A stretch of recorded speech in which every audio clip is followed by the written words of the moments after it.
Welcome back students. Vishal Gupta आपका teacher. कैसे हो आप सब स्टूडेंट्स? इस वीडियो में मैं आपको सीए फाउंडेशन और बीकॉम का जो सब्जेक्ट है बिजनेस लॉ का एंड कमर्शियल लॉज का, ठीक है जी, उसका चैप्टर इंडियन कॉन्ट्रैक्ट एक्ट आगे कंटिन्यू कराने जा रहा हूँ। आज हम इसका यूनिट नंबर 3 स्टार्ट करेंगे, other essential element of a contract, जिसमें पहला टॉपिक है हमारा कैपेसिटी टू कॉन्ट्रैक्ट। तो चलिए स्टार्ट करते हैं इस टॉपिक को। As we know that an agreement results from a proposal by one party and its acceptance by the other party. Section 10 of the Indian Contract Act 1872 provides that an agreement in order to make a contract must satisfy following conditions. Following conditions को satisfy करना पड़ेगा। पहली है parties must be competent to contract. parties competent होनी चाहिए contract करने के लिए। दूसरा, it must be made by free consent of the parties. और जो पार्टीज की कंसेंट है, वो रजामंदी है, मंजूरी है, वो फ्री होनी चाहिए, बिना किसी दबाव के होनी चाहिए। It must be made for lawful consideration and lawful object. और चौथा point, it should not have any expressly declared void by the law. ठीक है जी। तो इस वीडियो में पर्टिकुलरली हम इसमें कंपिटेंट टू कॉन्ट्रैक्ट वाला पॉइंट डिस्कस करेंगे। ठीक है जी। तो चलिए कंटिन्यू करते हैं इसको। कैपेसिटी टू कॉन्ट्रैक्ट, तो इसका मीनिंग क्या है? Capacity refers to the complete competence of the parties to make the contract, कि वो कितने competent है, योग्य हैं उसको कॉन्ट्रैक्ट करने के लिए। ठीक है। It is one of the essential elements from a valid contract. Who is a competent to contract? Every person is competent to contract who is of the one majority according to the law to which he is subject and who is of sound mind and is not disqualified from contracting by law which he is subject. और इसका analysis क्या है section 11 का? Because ये जो definition है आपको पता है ये सेक्शन 11 के अंडर आती है। और सेक्शन 11 क्या कहता है इसके बारे में? This sections deal with the personal capacity of the 3 types of individuals only. Every person is competent to contract who has attend the age of maturity. दूसरा, B is of sound mind and C is not disqualified from contracting by any law to which he is subject. ठीक है जी। वो उसमें disqualified नहीं हुआ होना चाहिए किसी भी वजह से। तो पहला पॉइंट हम जो डिस्कस करेंगे वो है age of majority. In India the age of majority is regulated by the Indian majority act 1875। Every person domiciled in India shall attain the age of majority on the completion of 18 years of age and not before. ठीक है जी। The age of majority being 18 years. Okay. A person less than that age even by a day would be a minor for the purpose of contracting. Law relating to minors, agreement or position of minor, or contract made with or by a minor is a void ab initio. वो शुरुआत से ही void माना जाएगा। A minor is not competent to contract and any agreement with or by a minor is void from very beginning.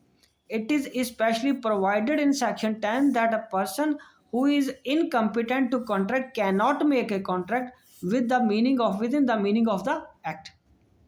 उसके बाद है no ratification after attaining majority.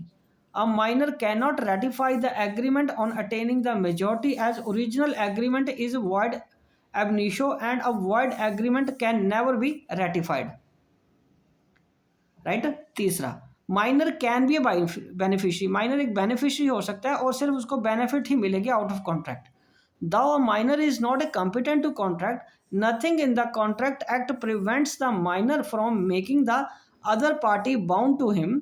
दस a promissory note duly executed in favor of minor is not void and cannot be sued upon him because he though incompetent to contract.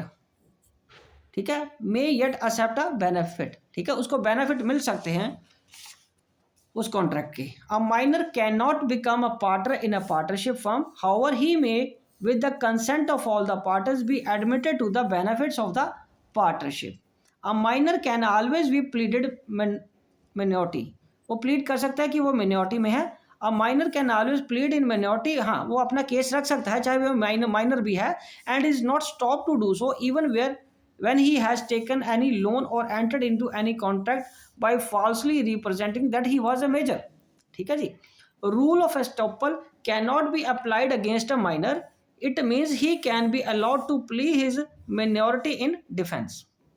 Fifth point, liability for necessities. The case of necessaries supplied to a minor or to any other person whom such minor is legally bound to support, a claim for necessaries supplied to a minor is enforceable by the law.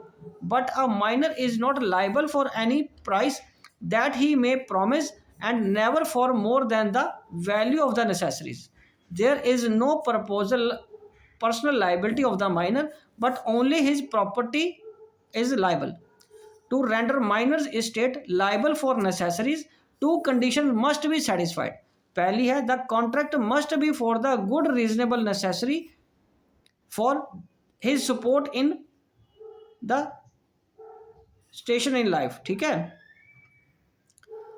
in the situation in life, ठीक है जी. और contract उसके जो बनाएगा good होना चाहिए, reasonably, necessity जो उसको नेसेसिटीज चाहिए उसको लाइफ की, ठीक है जी. ओके, उसके बाद हम आगे बात करेंगे नेक्स्ट पॉइंट की, the minor must not have already A sufficient supply of this necessary. आगे उसके पास सफिशिएंट नेसेसरीज नहीं होने चाहिए. और यहाँ नेसेसरीज का क्या मतलब है? Necessaries means those things that are essentially needed by a minor and utility depend upon the minor's status in life. उसके बाद contract by guardian, how far enforceable? Though a minor's agreement is void, his guardians can under certain circumstances enter into a valid contract on minor's behalf, where the guardians make a contract for the minor which is within the competence and which is for the benefit of the minor. There will be a valid contract which the minor can enforce. Okay, but all the contracts made by the guardians on behalf of minors are not valid. A contract entered into by a certified guardian of the minor with the sanctions of the court for the sale of the minor's property may be enforced by either party to the contract. Next क्या है? No specific performance. A minor's agreement being absolutely void, there can be no question of the specific performance of such an agreement. And next क्या है इसका point? No insolvency. A minor cannot be declared insolvent as he is incapable of contracting. Debt and dues are payable from the personal property of minor and shall never be held personally liable. Okay, and partnership. A minor being incompetent to contract cannot be a partner in a partnership firm. He can be admitted to the benefits of the partnership only. Minor can be an agent. A minor can act as an agent, but he will not be liable to the principal for his acts. A minor can draw, deliver, and endorse negotiable instruments without himself being liable. Minor cannot bind parent or guardian. In the absence of the authority express implied, an infant, छोटा बच्चा, is not capable of binding his parents or guardians even for necessaries. The parents will be held liable only when the child is acting as an agent for partners. Right ji? Okay. So joint contract by minor and adult. In such a case, an adult will be liable for the contract and not the minor. Where there was a joint purchase by two purchasers या buyers, one of them was a minor, it was held that the vendor could enforce the contract against the major buyer and not the minor. Surety for the minor. In a contract of guarantee, when an adult stands surety for a minor, then he is liable to the third party as there was direct contract between the surety and the third party. Minor as shareholder. A minor being incompetent to contract cannot be a shareholder of the company. If by mistake he becomes a member, the company can rescind the transaction and remove his name from the register. But a minor may, acting through his lawful guardians, become a shareholder by transfer or transmission of fully paid shares to him. Liability for torts. A tort is a civil wrong. A minor is liable to tort unless the tort is a reality in a breach of contract. And next point है इसका अब आगे आगे हम बात करेंगे। ये तो थे ना ए पॉइंट के सारे, तो ए पॉइंट था हमारा ये वाला जिसमें हमने कॉम्पिटेंसी टू पार्टीज हमने किया है यहाँ पे, ठीक है जी। और उसमें ठीक है जी, उसमें अभी हमने कौन सा डिस्कस किया है, एज ऑफ मेजॉरिटी। अब हम करेंगे दूसरा साउंड माइंड एंड फिर not disqualified for by contracting, ठीक है जी। तो person of sound mind, according to section 12 of the Indian contract act, a person is said to be of sound mind for the purposes of making contract at the time when he makes it capable of understanding it or forming a rational judgment as to its effect upon his interest.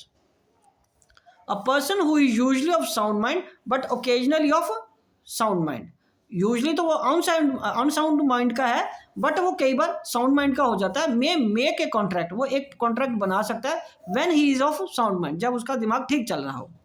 A person who is usually of sound mind but occasionally of unsound mind may not make a contract when he is of unsound mind. Okay, position of unsound person making a contract, a contract by a person who is not of sound mind, जो sound mind का नहीं है वो void ही रहता है। और तीसरा है इसका C point, contracting by disqualified persons besides minors and persons of unsound mind, there are also there other persons who are disqualified from contracting partially wholly, so that the contract by such persons are void. Incompetency to contract may arise from the political status, corporate status, legal status, etc.